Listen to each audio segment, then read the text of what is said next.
यहाँ तक किसी को समझ ना आई हो तो मुझसे पूछ सकता है, नहीं तो मैं नेक्स्ट स्लाइड की तरफ मूव करूंगा। अच्छा जी, ऑपरेटिंग पॉइंट या लोड लाइन एनालिसिस, जैसा कि हमने पीएन जंक्शन में एक लोड लाइन एनालिसिस किया था, उससे हमने आउटपुट कैरेक्टरिस्टिक पे एक स्ट्रेट लाइन ड्रॉ की थी, और उस स्ट्रेट लाइन को यूज करते हुए हमने क्यू पॉइंट या क्यूएसएंट पॉइंट या साइलेंट पॉइंट को ड्राइव किया था। ये हमारे पास ज़्यादा आसान तरीका है। एक तो हमारे पास तरीका है कि हम कोई भी आउटपुट कैरेक्टरिस्टिक प्लॉट ले लें जिसमें हमारे पास एक डिजायर्ड करंट है और एक कलेक्टर करंट आएगा किसी भी डिजायर्ड कलेक्टर एमीटर वोल्टेज पे। इसमें हमें क्या करना पड़ेगा, हमें different values of collector emitter voltages लेनी होगी, और फिर हमारे पास जो आउटपुट करंट आएगा वो हम प्लॉट कर लेंगे उसके लिए। ठीक है, ये थोड़ा हेक्टिक वर्क है, इसमें आपको बार बार जो है वो एक प्रोटोटाइप लेना है, फिर उसको रन करना है, फिर डिफरेंट वैल्यूज लेनी है, या तो आप कोई सॉफ्टवेयर यूज करेंगे जिस तरह मल्टीसिम हो गया या इस तरह के सॉफ्टवेयर होंगे, इलेक्ट्रॉनिक वर्क बेंच हो गया, पी स्पाइस हो गया, इसको यूज करेंगे तो हमारे पास ये जो है इलेक्ट्रॉनिक वर्क बेंच में तो इतनी खसूसियात नहीं है। मल्टीसिम हो सकता है या पी स्पाइस हो सकता है जिसमें हम इस तरह के मेथड्स, इस तरह के जो है वो ट्रांजिस्टर्स की इम्प्लीमेंटेशन कर लें तो होगा ये। आप बार बार जो है वो अपने इसको चेंज कर रहे होंगे वैल्यूज को, करंट्स की वैल्यूज को, बेस करंट को, इस तरह फिर आपके कलेक्टर पे क्या फर्क पड़ता है, मीटर करंट को चेंज कर रहे होंगे, फिर हम आउटपुट कैरेक्टरिस्टिक प्लॉट लेंगे। ठीक है, लेकिन अब हमने क्या करना है कि कन्वीनियंट वे लेना है। एक हमने क्या करना है, लोड लाइन लेनी है, एक स्ट्रेट लाइन लेनी है, हमने दो एक्सिस निकालने आउटपुट कैरेक्टरिस्टिक पे, मैक्सिमम और कट ऑफ, सैचुरेशन और कट ऑफ पॉइंट्स लेने, एक स्ट्रेट लाइन ड्रॉ होगी और उस स्ट्रेट लाइन पे जो है ना पॉइंट्स को प्लॉट कर सकते हैं।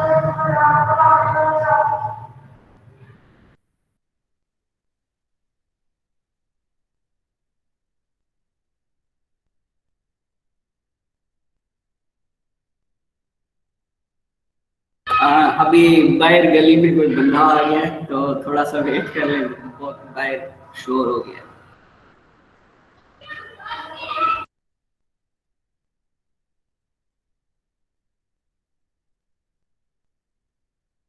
अभी तक कोई पॉइंट समझ ना आया हो उसके जाने तक तो मुझे बता सकते हैं कि कोई पॉइंट समझ ना आया हो।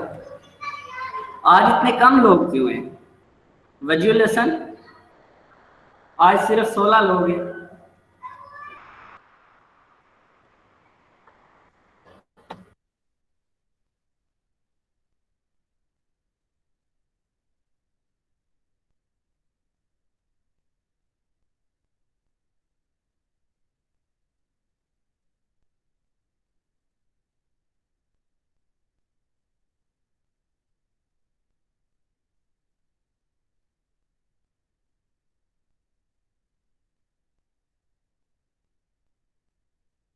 आज वजूल हसन ने खुद नहीं ज्वाइन किया हुआ तो कौन मुझे बताएगा कि बच्चे क्यों काम है।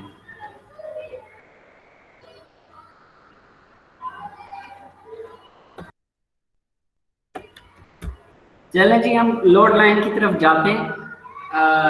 अब हम क्या करेंगे कि जब हमारे पास कोई भी सिग्नल अप्लाई ना किया हो, डीसी कंडीशंस हमारे पास हो, जैसा कि मैंने आपको बताया था कि जब हम डीसी कंडीशंस को, जब हम सिग्नल को इनपुट साइड पे ऑफ ट्रांजिस्टर जो है ना नहीं इनपुट करेंगे, तब हमारे पास कौन सी कंडीशंस होंगी, डीसी कंडीशंस होगी। अब उन डीसी कंडीशंस के अंदर ही हम लोड लाइन एनालिसिस करते हैं। ठीक है जी, अब हमारे पास यहाँ आपको एक जो है शेप नजर आ रही है, फिगर नजर आ रही है, जिसमें हमारे पास यहाँ पे इनपुट पे कोई सिग्नल नहीं दिया हुआ, लेकिन यहाँ पे बाइसिंग जो है ना हुई हुई है, वीबीबी यूज हुआ है और वीसीसी यूज हुआ है। ठीक है जी, और हमारे पास आपको अगर याद हो ये हमारे पास एक एनपीएन ट्रांजिस्टर है। ठीक है जी, और इसकी आउटपुट कैरेक्टरिस्टिक कर्व्स हमारे पास कुछ इस तरह से आई थी। ये आपको नजर आ रहा होगा कि हमारे पास output characteristic curve of transistor common emitter configuration में जो थी वो कुछ इस तरह से आई थी। अब इस आउटपुट कैरेक्टरिस्टिक पे हमने क्या करना है, एक लोड लाइन एनालिसिस यूज करना है। जैसा कि हमने पीएन जंक्शन में किया था कि हमने एक्स एक्सिस को इज इक्वल टू 0 किया था, तो हमारे पास वाई एक्सिस पे एक वैल्यू आई थी। जब हमने वाई एक्सिस को 0 के इक्वल पुट किया था तो एक एक्स एक्सिस पे एक हमारे पास वैल्यू आई थी। तो दो कोऑर्डिनेट्स हमने फाइंड आउट किए थे, जैसा कि आपको नजर आ रहा होगा। ओ बी फाइंड करना है और ओ ए फाइंड आउट करना है, ठीक है। केवीएल को हम जब यूज करते हैं कलेक्टर एमीटर वोल्टेज के लिए, तो हमारे पास कलेक्टर एमीटर वोल्टेज जो आती है वो वीसीसी माइनस आईसीआर है, ठीक है जी। अब हमने इस इक्वेशन को क्या करना है कि हमने आईसी को इक्वल टू 0 पुट कर देना है, क्योंकि हमें पता है कि वीसीसी एक फिक्स वैल्यू है जो हमने प्रोवाइड की हुई है, और आरसी भी हमारे पास जो है वो फिक्स वैल्यू है। इधर क्या चेंज हो रहा है, सिर्फ करंट चेंज हो रहा है, आउटपुट करंट। जब हमने इसको 0 के इक्वल पुट किया तो हमारे पास क्या है, यहाँ पे हमने 0 कर दिया तो VCE is equal to VCC आ गया। हमारे पास एक कट ऑफ आ गया है, कट ऑफ वोल्टेज। इससे ग्रेटर देन होगा हमारे पास तो हमारे पास ये कट ऑफ रीजन में चला जाएगा, ठीक है जी। और अब हम दूसरा पॉइंट देखते हैं, जब हमारे पास एक कलेक्टर एमीटर वोल्टेज आउटपुट में चेंज हो रही है, ठीक है जी। कलेक्टर एमीटर वोल्टेज को जब हम 0 पुट करते हैं तो हमारे पास VCC is equal to IC RCR है, और यहाँ से हम अगर IC की वैल्यू फाइंड करें तो मैक्सिमम वैल्यू जो आ रही है सैचुरेशन वैल्यू वो VCC डिवाइडेड बाय RCC आ रही है, ठीक है जी।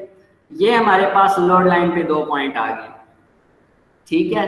और कोई भी क्यू पॉइंट होगा, इस पे कोई भी पॉइंट जो है उसको हम क्यू पॉइंट कहते हैं, ठीक है। जब ये आउटपुट कैरेक्टरिस्टिक पे इम्पिंज करेंगे या इसको सुपर इम्पोज करेंगे इस लोड लाइन को, जो हमारे पास 2 पॉइंट्स आए हैं, हमने जो कोऑर्डिनेट्स निकाले एक्स एक्सिस पे, एक्स एक्सिस के पॉइंट्स और वाई एक्सिस के पॉइंट, यहाँ क्या आ रहा है 0 एंड VCC है, और यहाँ पे वाई एक्सिस है तो VCC एंड 0, और ये 0 एंड VCC अगर RCR है पॉइंट, ठीक है जी।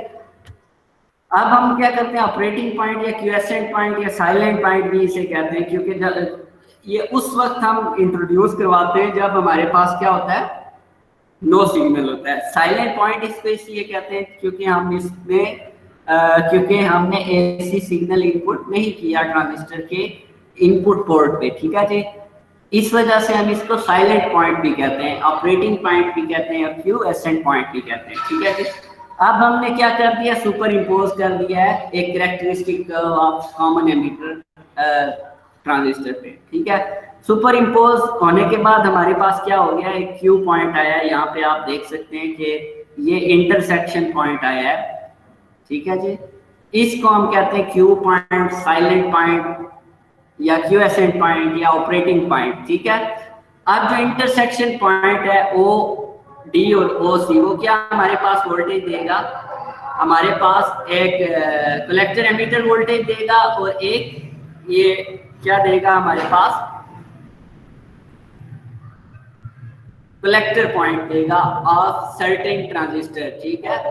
वो कॉमन एमीटर ट्रांजिस्टर हो सकता है, कॉमन बेस ट्रांजिस्टर हो सकता है। सिर्फ हमने क्या करना है कि आउटपुट कैरेक्टरिस्टिक कर्व को लेना है और उस पे सुपर इम्पोज कर देनी है लोड लाइन जो हमारे पास गिवन पैरामीटर्स पे होगी कि ये आपकी लोड लाइन है, उसके ये एक्सिस है, ठीक है। आपने एक स्ट्रेट लाइन ड्रॉ करनी है, क्योंकि ये स्ट्रेट लाइन ही बनेगी जब आप इसको कंपेयर करते हैं स्ट्रेट लाइन की इक्वेशन से, तो ये स्ट्रेट लाइन बनती है, ठीक है जी। और ये हमारे पास जो इंटरसेक्शन पॉइंट आया आउटपुट कैरेक्टरिस्टिक का, इसको हम क्यू पॉइंट की गई, operating point of that transistor की गई। इतनी बात किसी को समझ आई हो तो ठीक है, अगर नहीं समझ आई तो मैं दोबारा से बता देता हूँ।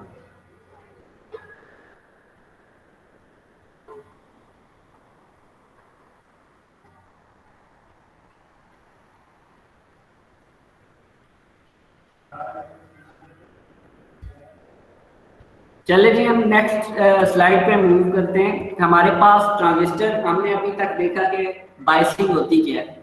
बायसिंग में हमने देखा कि 3 कंडीशंस होंगी, तो हमारा ट्रांजिस्टर जो है डीसी बायस हो रहा होगा, उसमें प्रॉपर 0 सिग्नल था, मिनिमम VDE था और मिनिमम VCE था, ठीक है जी। ये तीनों चीजें हमने फुलफिल करवानी है तो हमारा प्रॉपर ट्रांजिस्टर बायसिंग होगी, फेथफुल एम्प्लीफिकेशन होगी। फिर हमने एक लोड लाइन एनालिसिस, एक convenient way of finding the Q point देखा, ऑपरेटिंग पॉइंट देखा। इसमें ऑपरेटिंग पॉइंट में एक और बात बताता चलूँ कि हमारे पास operating point of the transistor को ना तो सैचुरेशन रीजन की तरफ होना चाहिए, ना कट ऑफ रीजन की तरफ होना चाहिए। जब तक ये मिडिल में आएगा तो हमारे पास फेथफुल एम्प्लीफिकेशन होगी। अगर ये कट ऑफ रीजन की तरफ होगा तो आपके फेथफुल एम्प्लीफिकेशन नहीं होगी, क्योंकि आपका जो है certain part of your output waveform जो है वो क्लिप हो जाएगा, ठीक है, जिससे आपकी वेवफॉर्म की जो है डिस्टॉर्शन पैदा हो जाएगी, शेप चेंज हो जाएगी। तो हम ये नहीं चाहते कि हमारे सिग्नल की शेप चेंज हो, हम ये चाहते हैं कि हमारे वीक सिग्नल की स्ट्रेंथ को जो है ना एम्पलीट्यूड चेंज हो, ठीक है। तो अगर सैचुरेशन या कट ऑफ रीजन की तरफ जाएंगे तो हमारे पास फेथफुल एम्प्लीफिकेशन नहीं होगी। हमने मिडल में रहना है, एक्टिव रीजन में, ठीक है। हमने देखा था 3 रीजन्स को, एक्टिव रीजन को, कट ऑफ रीजन को और सैचुरेशन रीजन को, ठीक है जी। तो हमने ट्रांजिस्टर की बायसिंग में हमने क्यू पॉइंट को हमेशा इस तरफ रखना है कि ताकि हमारा क्यू पॉइंट मिडल